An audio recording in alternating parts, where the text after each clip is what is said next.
বিজাপুরের পর সুকমা ছত্তিশগড়ে পুলিশের চর সন্দেহে এবার এক শিক্ষককে পিটিয়ে শ্বাসরোধ করে খুন করলো মাওবাদীরা। দুই গ্রামবাসীর পর এবার শিক্ষককে পিটিয়ে শ্বাসরোধ করে খুনের অভিযোগ উঠল মাওবাদীদের বিরুদ্ধে। ছত্তিশগড়ের সুকমা জেলার ঘটনা। পুলিশ সূত্রের খবর, নিহত শিক্ষকের নাম দুর্হি অর্জুন। তিনি মাওবাদী প্রভাবিত বস্তারের প্রত্যন্ত অঞ্চলে শিক্ষাদূত হিসেবে কাজ করতেন।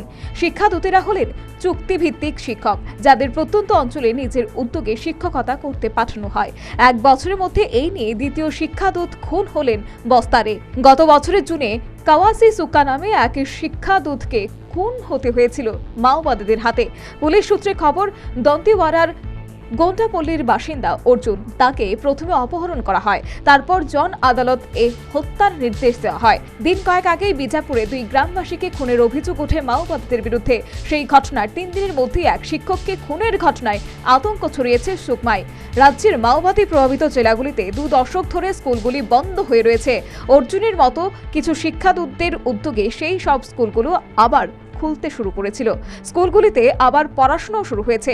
সেই উদ্যোগকে থামিয়ে দিতেই শিক্ষাদূতদের নিশানা বানানো হচ্ছে বলে স্থানীয় সূত্রে খবর। Bureau report, news vanguard.